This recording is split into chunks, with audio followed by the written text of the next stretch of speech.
दोस्तों, आज से ठीक एक साल पहले 2 जून 2023 को भारतीय रेल के इतिहास में एक दुखद घटना घटित हुई जिसे कोरोमंडल रेल दुर्घटना के नाम से जाना जाता है। इस हादसे ने न केवल रेलवे की सुरक्षा पर सवाल उठाए बल्कि अनेक परिवारों को गहरे दुख में डाल दिया। हम आज भी जब उस घटना को याद करते हैं तो हमारे रोंगटे खड़े हो जाते हैं। ट्रेन नंबर 12841 कोरोमंडल एक्सप्रेस 2 जून को अपनी सही समय 3:20 में कलकत्ता के नजदीक शालीमार स्टेशन से चेन्नई के लिए निकली थी और दूसरी ओर से 12864 एसएमबीटी हावड़ा करीब 2.5 घंटे की देरी से चल रही थी। उसके पैसेंजर ये नहीं जानते थे कि ये देरी एक जानलेवा मुसीबत बन जाएगी। कोरोमंडल एक्सप्रेस अपने मार्ग पर 128 kmph की तेजी से दौड़ रही थी। इस ट्रेन में सैकड़ों यात्री अपने गंतव्य की ओर अग्रसर थे। यात्रियों में कोई अपने परिजनों से मिलने जा रहा था तो कोई कामकाज के सिलसिले में यात्रा कर रहा था। इसी बीच शाम के समय ट्रेन ओडिशा राज्य के बालासोर जिले के पास पहुंची। शाम लगभग 7 बजे जब कोरोमंडल एक्सप्रेस जो मुख्य लाइन पर चेन्नई की ओर जा रही थी, बहनागा बाजार रेलवे स्टेशन पर लूप लाइन पर खड़ी मालगाड़ी से टकरा गई। इस टक्कर के बाद कोरोमंडल एक्सप्रेस की 21 कोचेज पटरी से उतर गई। उसी समय एसएमबीटी हावड़ा एक्सप्रेस जो मुख्य लाइन पर हावड़ा की ओर जा रही थी, उन पटरियों से उतरी हुई बोगियों से टकरा गई। इस टक्कर में मालगाड़ी के वैगन भी क्षतिग्रस्त हो गए और ट्रेन का लोकोमोटिव गुज ट्रेन के वैगन में चढ़ गया।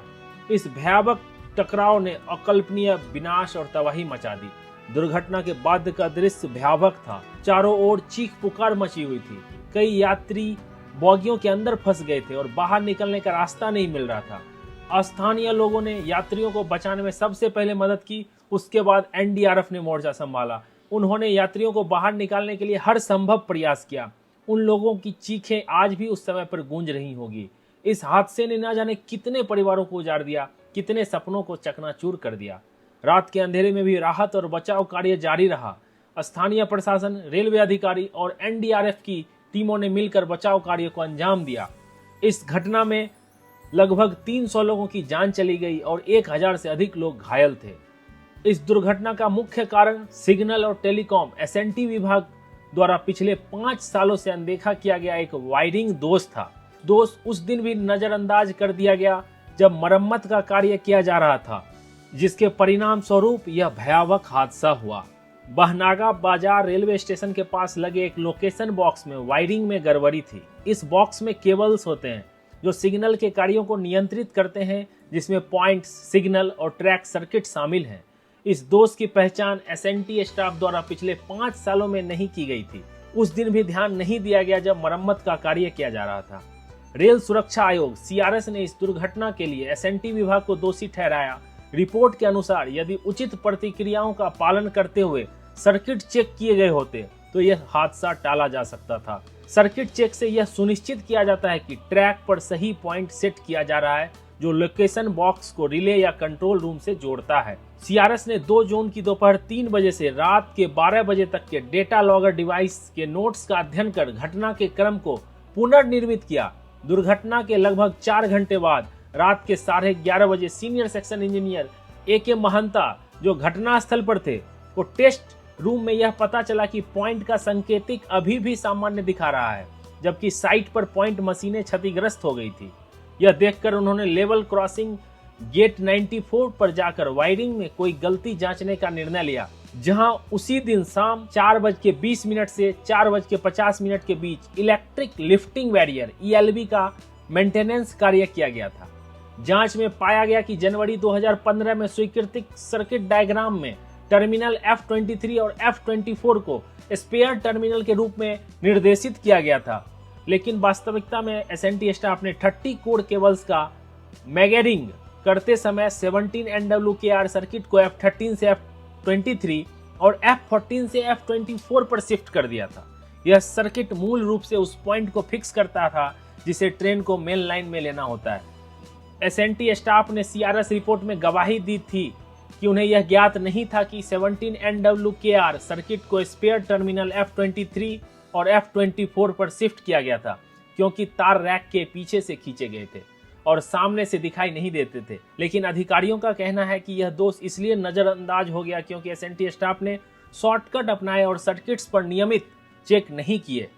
रेलवे अधिकारियों ने कहा कि स्टाफ सिग्नल के लेवल क्रॉसिंग गेट 94 पर वायरिंग के दौरान यह मान लिया था कि F-23 और F-24 टर्मिनल्स स्पेयर हैं और नए ELB कनेक्शन को उन टर्मिनल्स पर फिर से वायर कर दिया। उसके बाद में उन्हें पता चला कि उन्होंने 17 AV क्रॉसओवर से 17 NWKR सर्किट को फीड करने वाले केबल को डिस्कनेक्ट कर दिया था। आप कुल मिला के ये समझिए कि जल्दबाजी में गलत कनेक्शन हो गया और स्टेशन मास्टर ने भी इसकी जांच नहीं की, क्योंकि शाम को 6:15 बजे टकराव से कुछ मिनट पहले एक गुड्स ट्रेन को रिसीव करने के लिए पॉइंट्स को रिवर्स सेट किया गया था। बाद में एक और गुड्स ट्रेन को अप लूप लाइन पर रिसीव किया गया। फिर कंट्रोल रूम से पॉइंट को रिवर्स से सामान्य सेट करने का आदेश दिया गया ताकि शालीमार कोरोमंडल एक्सप्रेस को रिसीव किया जा सके और कंट्रोल रूम के पैनल पे एक सामान्य संकेत दिखाई दिया। हालांकि एसएनटी स्टाफ द्वारा केबल डिस्कनेक्ट कर दिए गए थे। वास्तविक पॉइंट रिवर्स में ही था जो लूप लाइन की ओर इशारा कर रहा था। मतलब पॉइंट मेन लाइन की ओर सेट होने के बजाय वो लूप लाइन में ही सेट होकर रह गई। पॉइंट की भौतिक स्थिति रिवर्स थी, लेकिन रिले रूम और पैनल पर स्थिति सामान्य दिखा रही थी। यह बहुत खतरनाक है। सीआरएस रिपोर्ट ने यह भी बताया कि एसएनटी स्टाफ ने ELB प्रतिष्ठान कार्य के लिए अप्रूव्ड सर्किट डायग्राम प्राप्त नहीं किया था। इस हादसे ने यह उजागर किया कि कैसे पिछले 5 सालों से एसएनटी स्टाफ द्वारा की गई लापरवाही और गलतियों के कारण यह बड़ा हादसा हुआ। यह सुरक्षा में एक बड़ी असफलता थी जिसमें सैकड़ों लोगों की जान गई और कई परिवारों को अपूरणीय क्षति पहुंचाई। इस हादसे ने रेलवे को अपनी सुरक्षा प्रणाली में सुधार करने और नियमित रूप से सर्किट चेक्स मरम्मत कार्यों को सही तरीके से अंजाम देने की आवश्यकता पर जोर दिया। सीआरएस ने सुझाव दिया कि रेलवे स्टेशनों पर सभी संशोधित सर्किटों की जांच और परीक्षण के लिए एक अलग टीम तैनात की जाए ताकि भविष्य में ऐसी गलतियों से बचा जा सके। इस हादसे ने हमें यह सोचने पर मजबूर कर दिया कि हमारी जिंदगी कितनी नाजुक है। एक छोटी सी गलती, एक छोटी सी चूक कैसे बड़े पैमानों पर त्रासदी ला सकती है। इस घटना ने न सिर्फ उस परिवारों को दर्द दिया जिन्होंने अपने प्रियजनों को खो दिया, बल्कि पूरे देश को हिलाकर रख दिया था। आज जब हम इस दर्दनाक घटना को याद करते हैं तो हमें यह सुनिश्चित करना चाहिए कि ऐसी घटनाएं दोबारा ना हो। हमें अपने सिस्टम में सुधार करना होगा, सिग्नलिंग और सुरक्षा प्रणालियों को और अधिक मजबूत बनाना होगा ताकि भविष्य में ऐसी कोई भी इस तरह की त्रासदी का सामना ना करे। जो लोग इस हादसे में मारे गए उनकी आत्मा को शांति मिले और उनके परिवारों को इस कठिन समय में हिम्मत मिले।